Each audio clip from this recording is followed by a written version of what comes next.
Hey YouTube, how's it going everybody?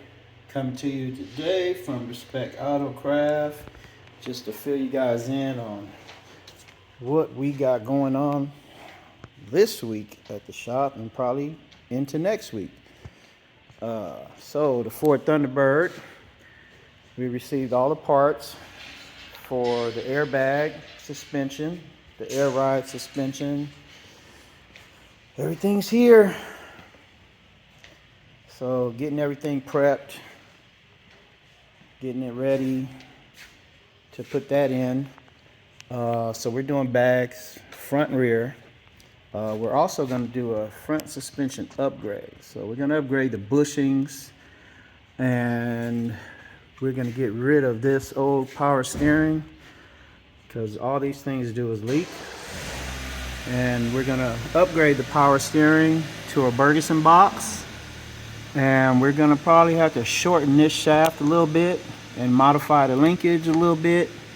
And instead of a rag joint, we're going to use a universal joint here. So if anybody's been through this and got any tips, feel free to comment, share something.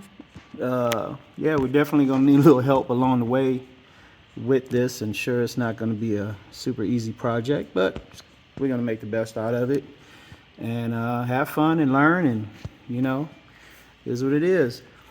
As far as the bushings, we have to pretty much piece together polyurethane bushing kit for it because I don't think anybody makes a kit, so we haven't been able to find one. We haven't been able to find tubular upper and lower control arms.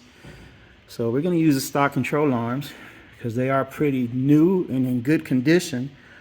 And, this car's not going to be going around a track, anything like that. So we just want to get the bushings in there and just get a little bit of a more modern feel to the car when it's being driven and a little easier to steer. So, that's it. We got the upgraded brakes on here already all around. So that's been done, and that's it. Installing the 4-link, so we're going to start on that today.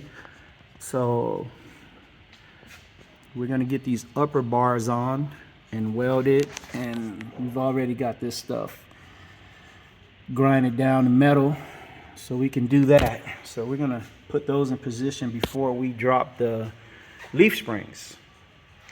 So we'll weld that in, set the height, then pull off all the leaf springs and the old shocks, and then we're going to install all of that and then set the height for the airbags and everything according to how the customer wants it. And we also got the rear disc brake kits on here with e-brakes. So this is going to be a big project, a lot of fun, a lot of learning. And like I said, if you guys got any tips, feel free to comment. But yeah, just like, subscribe, and watch us as we go and as we get this thing together. And that's it. And then the 69 Corvette. Had this on here before, so we actually pulled the motor out on this thing. And thank God I talked to the customer and they let us take the motor out because we found so many little things wrong with the motor when we were trying to get it running right for him that I told him, I said, whoever built this motor wasn't, a motor builder. So come to find out, the guy built the motor in his garage, which plenty of people do and do well, but he didn't take the time to check a few important things like the valve clearance. So we found out that all the exhaust valves were hitting the piston. Second, we don't know if he measured the connecting rod bearings correctly, because all the connecting rod bearings were worn and loose in the saddles.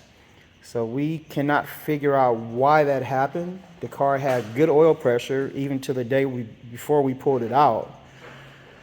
But all the bearings were worn, and even some of the main bearings were worn out on it. So I have pictures. I'll try to insert them in the video of everything that was going on inside that motor, but I'm glad we decided to pull it apart, and maybe we were able to save it. So it's at the machine shop, and all the clearances are being checked. They're going to see if they can save the crank, because the crank got a little worn out from all the rod bearings and the one main bearing that we found that was bad. And so we're going to see what we could save, and if it even worth rebuilding that motor. If not, then we're just going to drop in a freshly rebuilt 427. So we're not doing an LS swap. We're going to keep this car a big block car, and like it should be, you know.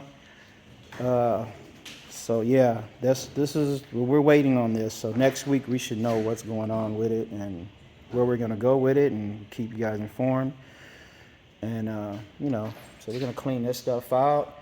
We're also gonna do a vintage air AC install on it while we have the motor out, and a couple little upgrades also. So we might even upgrade the steering on this car also. So we're waiting to see what's up with the motor before we get into all that. And so that's the biggest projects we got going on right now. And you know, just stay tuned. And like I say, if you guys have any tips or tricks or know any parts or things that help make this a little easier, just like on the Thunderbird, I know the big one's going to be the steering box upgrade, because we're going to have to shorten that steering shaft. So I was trying to see if there's any other steering shafts Ford made around that year that could have been shorter. If not, we just got to take this one apart, shorten it, put it back together, and I'm sure that's going to be lots of fun, but we'll get it figured out.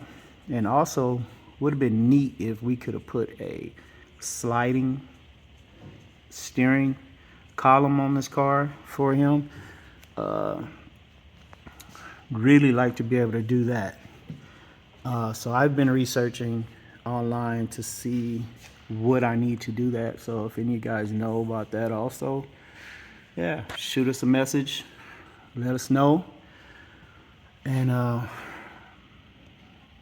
that's it. Thanks for watching. Please subscribe, please like, and please comment, let us know. Thank you.